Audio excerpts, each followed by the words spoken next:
we've been covering basic principles like the Four Noble Truths, the Eightfold Path. You can always follow it up by checking into website for the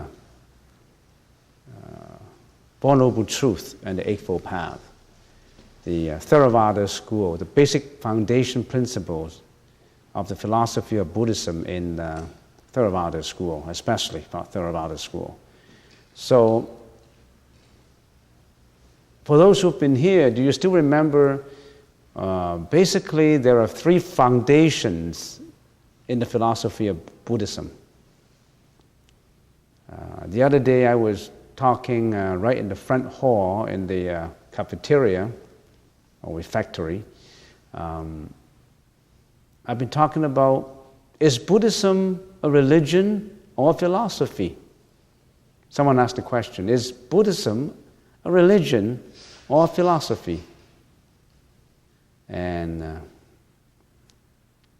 Buddhism is neither a religion nor a philosophy. And Buddhism is a religion and is a philosophy. So we need to explain all of that. But I reserve that for some other time, because today I'm supposed to cover the right intention of the Eightfold Path. But let's do some thinking before we talk about whether it is Buddhism. Is that maybe we'll get some key points in there. What is a religion? Religion arises from faith. If there isn't faith, there isn't a religion. So, religion arises from faith. And what is philosophy? Philosophy arises from thinking, from analysis, from mental thinking. It's not just faith. Philosophy does not just arise from faith alone. It arises from thinking. But then, Buddhism does not depend 100% on faith. If you believe in the Buddha, that wouldn't liberate you from reincarnation. Faith, it's important, but it's not the most important. If you have faith and you don't practice it, the faith does not have ground. If you want to build a building and you don't have a foundation, the building will collapse. So Buddhism does not just arise from faith. So it is not a religion. Does not arise from faith. And how about ceremonies? Religion has ceremonies. In a meditation hall, we don't even have to prostrate to the Buddha. We don't even have to burn incense. You don't even need the Buddha statue. What you need is your mind. So you don't need any ceremonies. So it's not a religion. So is it a philosophy? How come you say it's not a philosophy? Philosophy requires thinking. It arises from thinking. Everybody in your daily life, everything is associated with philosophy. There's nothing that does not relate to philosophy. For example, if you want to say, I want to be good to mankind. There's value in humanity. That's the value of philosophy. I want to treat my mother nice. Filial piety. That is the value of ethology, ethics, moral ethics. So there's nothing that does not relate to philosophy. But it's Buddhism and philosophy, yes, it has moral code in it, it has a system of thinking. But philosophy changes over time. What was said by a philosopher 100 years ago may not be true now. But the philosophy of Buddhism has not changed. It's been the same as when Buddha uttered the philosophy. So it's not a philosophy. It doesn't change. Truth doesn't change. So how come you said that Buddhism is a faith, is a religion, and also is a philosophy? It fits in faith, and it fits in a system of thought. So where do we put, how do we label Buddhism? Why do you need to label it? Have you labeled enough? Have you stereotyped enough? This is good, this is bad, this is tall, this is short, this is beautiful, this is ugly, this is rich, this is poor. Have you labeled enough in the society? Have you discriminate enough? Stop the discrimination. You don't need it. Why do you always have to label it? What is it? You always have to label things. He's good, he's bad. Can we get rid of the habit of labeling and stereotyping and discriminating? I think we can if we try hard. Anyway, that's not my subject. That's not my subject. My subject is not talk about philosophy and religion. It takes a long time to talk about it. And so what I'm talking about today is still the Noble Eightfold Path. And we always have to remember, how do we practice in Buddhism? The three foundations. The first one is morality. In the Sanskrit language is sila. S-I-L-A. Sanskrit, sila, morality. The second one is concentration, or you can say mental development. And in the Sanskrit language is dhyana, or samadhi. And the third is wisdom. In the Sanskrit language is prajna, wisdom. So these are the three, if we categorize it, in Buddhism, you need to practice morality. You need to practice mental development. You need to practice the culturing, the nurturing of your wisdom. These are the three foundations of Buddhism. You can't do away with any of one of these. Without moral ethics, your meditation is going to go astray. Without concentration, how can you breed up your wisdom? So all these three are the foundations, are the pillars that support the philosophy of Buddhism. So this is the three columns, the three foundations, and there we have the Eightfold Path, the Noble Eightfold Path. And what is Noble Eightfold Path? Right understanding, right intention, right speech, right action, right livelihood, and right mindfulness and right concentrations, right efforts. So it is 8. In practicing, not just practicing Buddhism, living in humanity, you really have to know what is right and what is wrong. If you don't even differentiate what is right and what is wrong, then you're not on the right path. But then we also have that question is, how do you define what is right and what is wrong? Morally, what is right in one country could be wrong in another country. But why don't we just generalize our definitions? As long as it is benefiting humanity, you're not bringing harm to others and to yourself. Within that broad framework, that is right. If you're hurting others and hurting yourself, then it's wrong. Because getting into the definition of what is right and what is wrong requires a lot of discussion. And mind you, Buddhism is not just blind faith. Buddhism requires discussion, requires questions, requires thinking, requires a lot of philosophical breeding and nurturing and cultivation. So if you're a first-time comer, you got into the right time. It's not just about crossing your leg and meditate and prostration and Buddha. Buddha is God. Buddha is not God. Buddha is not God.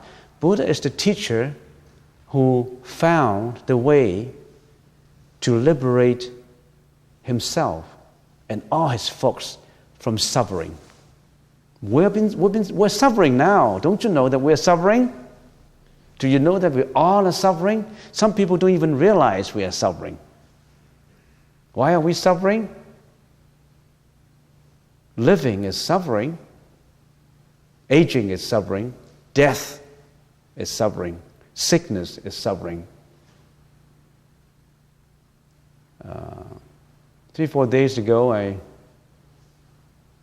we just performed an impromptu ceremony for, not a member, we don't have a member in here, for a lady who sometimes come here for meditation and for ceremonies. She is in her, I would say, mid-70s. And she's very healthy, very talkative and healthy and very active. 3 days ago, and she was locked down by a bus in Richmond, and is gone accidentally. So death is always confronting us. How can you say that life is happy and no suffering when death is always confronting us? Not just death of yourself, death of relative, friends, family members. That is suffering arising from departure of beloved ones. Suffering arising from living with hated ones. You live with a husband, your boyfriend, you don't like it, or your girlfriend, your wife, you don't like it. You don't like your colleagues. You're stabbing your back. Your supervisor is terrible, and he wants you to drive you out of your job, and you hated him, and he hated you. But you still have to carry on. You need the job for a living. You hated your work. You hate that man. He's supervising you is unreasonable. Every day you have to go back to work, and every day you are suffering. Don't you think that is suffering? There's a lot of suffering. I haven't mentioned wars. I haven't mentioned genocide. I haven't mentioned murdering. I haven't mentioned crimes. I haven't mentioned drinking, driving. I haven't mentioned all these family problems, broken homes, drunken fathers, drunken wife, kids on drugs. Flip the newspapers, and you know what this suffering is all about. It's all in there. So, suffering. And right intention now. I want to fit in, I already talked about the Noble Eightfold Path. The first one is right understanding, the second is right intention. Under right intention, the most important aspect of right intention is you have to have the intention of renunciation. Renunciate what? Renunciate all the desires and the gratification of these desires. Suffering arises from desire, from your craving. You always crave. You're greedy for more. It's different from trying your best efforts to achieve at something. Greediness and your efforts to achieve something is different. Greediness has a bad foundation in it. You're greedy for yourself. So, right intention consists of 3 aspects. Intention of renunciation, intention of goodwill, and intention of harmlessness. And I would like to cover that before I close up this lecture. We can always have question and answers later. So intention of renunciation means you must understand that the world we're living in is full of suffering. When we talk about Four Noble Truths, you know what suffering is all about. And you want to be liberated from this suffering. And you also want all living beings to be liberated from them. Buddhism is not just concerning yourself. It's concerning about liberation of all others. When Buddha renunciated all his luxuries in the palace and become an ascetic, he had the intention in mind is he wanted to find that method to liberate from suffering, not for himself, but also for all his citizens, all his folks. That's why he went on to go on for that spiritual odyssey, to look for that method of liberation from suffering, liberation from mental afflictions. Some people do not even realize that we are suffering. Right? That's true because they don't realize it. And they may say that I'm perfectly happy and I have a job, I have a good family, I am in good health, and everything is changeable and impermanent. Today you may be okay. We don't know about tomorrow. That lady that I mentioned just a few minutes ago, yesterday she was extremely healthy and extremely active, and the next day she was dead. So nothing stays the same all the time. The Buddhism tells us that everything is impermanent. It's not pessimistic. It's not negative. How come Buddhism is talking about suffering and impermanence and no self? And aren't these all negative, pessimistic? No, this is extremely positive. It is because we realize suffering, we realize that we have all these problems that we want to change them. It's not just we are suffering, oh, poor me, I'm suffering. Oh, everything is impermanent. Oh, terrible. We should be expecting death. No. The world is impermanent, the world is full of suffering, but we want to change them. We want to be liberated from them. We want to work hard at it. That's why we're meditating. That's why we're working hard. It's just the opposite. The Buddha is extremely optimistic and extremely hardworking, striving for that goal of liberation.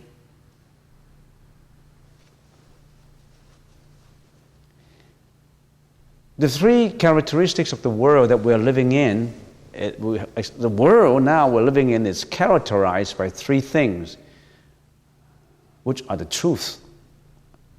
Impermanence, in the Sanskrit language, is anicca. Suffering, in the Sanskrit language, is dukkha. And insubstantiality, anatta. Three things. Impermanence, you agree.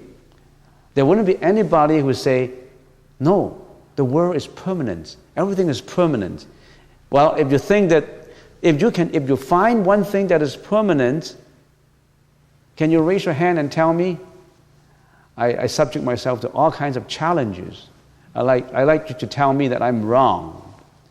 If you think that I find one thing that is permanent, you tell me. Have you found anything that is permanent? Raise your hand, please. You found something permanent? Yes. Huh? Impermanence. What is impermanence? Impermanence. Impermanence is permanence. Oh, impermanence is permanent. That is illogical. Impermanence is permanence. If everything is impermanent, how come that what you said is permanent? Are you contradicting yourself? For one thing. The second thing is, the Buddha said, your understanding, the knowledge that you have, the method that you have, is just like a raft that takes you from this shore of confusion and suffering to that shore of nirvana, of enlightenment. That's the boat to Victoria, the ship to Victoria. When you arrive at Victoria, you've got to get off the ship.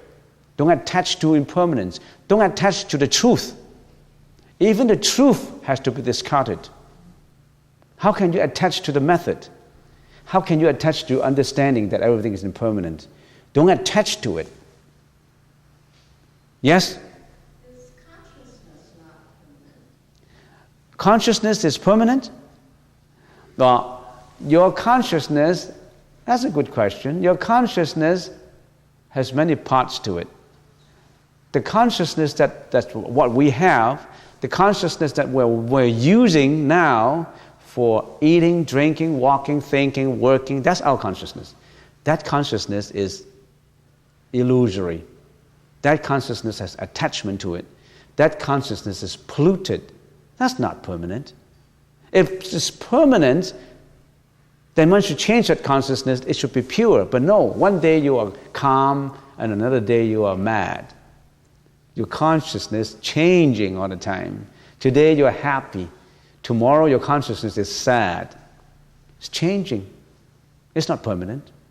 There's something within you. Huh? Yes? There's something within you. Yes. And I can't define that. Yeah.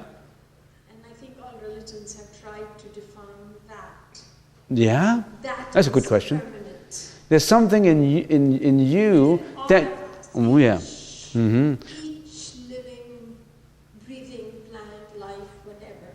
Yeah. Something within Yeah. all of us. That's a good question. That is permanent. Yeah. There's something there that we cannot define, we can't talk about it, that we call permanent. Then why don't we talk about it? If we can't talk about it, then we just simply don't talk about it now. we can't talk about it. So we can't talk about it because you can't talk about it. You have to talk about it. There was a novice monk and there was a Zen master, and the Zen master one day said, I have something to tell you. And that something is immeasurable, inconceivable. It's not a form, unutterable, something that's beyond thinking, beyond consciousness. Tell me what it is. And all these monks kept silent. And there was one monk who raised his hand. I know what it is. And he stands up and he said, that's Buddha nature. That's Buddha nature. And then the Zen master used his stick and he said, bang. I already told you, we can't talk about it. I already told you, we can't talk about it. So, you still want to talk about it, right? Okay. He still want to talk about it. Yes? Huh? Oh, you're not in it yet. You're even further. You're even further than her. So, I said the world is characterized by impermanence, suffering, and insubstantiality. What is insubstantiality? Insubstantiality in the Sanskrit language is anatta, which means that no self, non-self, non-ego. Do you have an ego? There's no self, no I. This world should have no I, no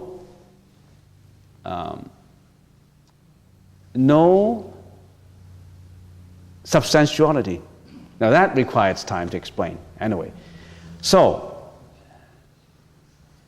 how can you... So renunciation is to turn away from craving and turn away from the gratification. The gratification, sometimes we have craving and want to gratify it. Why? We want to have nice house, nice job, rich, fame, reputation, money, and all that. You gratify all of those things. But in right intention, we need the intention to renunciate it. Don't attach to it. And sometimes we contemplate, is it wealth, power, and status, and position, and all that, is that what we want? Is the world, we're living in this world, our craving is we want to crave for, if we have a lot of money and we have sufficient money. Sufficiency is definition different. Everybody, the definition of sufficiency, it's, varies according to individual. And to some individual, if I have $1 million, that would be sufficient. And to some people, $1 million is not enough. $1 billion is not enough. But you think that if you have $1 billion, you don't even have to work And that's extremely good already. But there's people there who have $1 billion and they still strive for more. Sometimes you think it's so funny. If I have $1 billion, I go on traveling every day and I don't need to work. And why do I need to struggle for more? But there are people who are struggling for more and more and more. And so we have to renunciate it. And instead of, we must have the intention of renunciating it so that we go on enlightenment. And instead of, living a day by day and with just working to make a living. Right now, what are we doing right now? Think about it. Analyze our living. Day by day, every day, we work to make a living. You have to go to work, you make a living. And eating to maintain your body. If you don't eat, working to make a living, eating to maintain your body, sleeping to rest it, and watching television, partying, and variety of interludes to entertain it, vacationing to amuse it, and finally death to finish it. It's very simple. That's what we're doing now. If you're retiring, I don't have to work. Okay, then you drop the working for a living, but you still have to eat to maintain your body, sleep to rest it, vacationing or entertaining yourself to amuse it, and finally you have to finish it with death. Are you satisfied with this boring life like that? And the Buddha said, don't just attach to those things. There is something else spiritually that you should look at. And so the intention of renunciation also means that your intention to be liberated from birth and rebirth, the samsara, the intention to attain enlightenment. Do you know what is samsara? Do you know what is birth and rebirth? You need to know reincarnation. What's the meaning of reincarnation? What is the meaning of karma? You need to know all that. Now, what is the intention of goodwill? Next is, I said, in right intention, there's 3 aspects that you really have to know about. Of course, that right intention has a very broad scope, but I just restrict it to 3 things. The intention to renunciate craving and gratification of craving. And next is the intention of goodwill. As we all know, the 3 poisons of life, what are these 3 poisons of life? Greediness, anger, and ignorance. Right understanding deals with overcoming ignorance that we already talked about. Intentional renunciation deals with overcoming greediness. And how about anger? How do we overcome anger? The intention of goodwill aims at controlling inherent anger and aversion in us. In our daily life, we usually express our anger and aversion by bodily and verbal action. We are angry, we have aversion, we show it by bodily action or by words, verbal action, yelling, shouting, quarreling, express your anger. This habit releases your tension. You need to release it. Release the tensions, help to drive the anger out of your own system. But it also has dangers. It breeds resentment.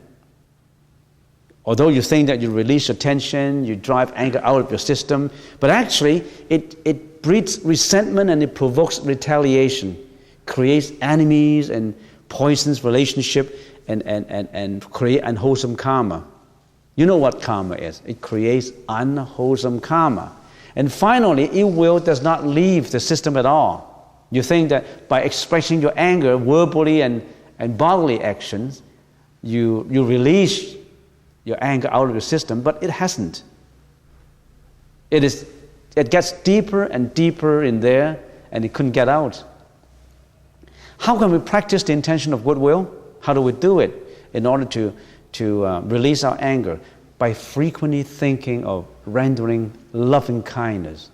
In the Sanskrit language, or in the Pali language, metta, M-E-T-T-A. By always thinking of rendering loving kindness.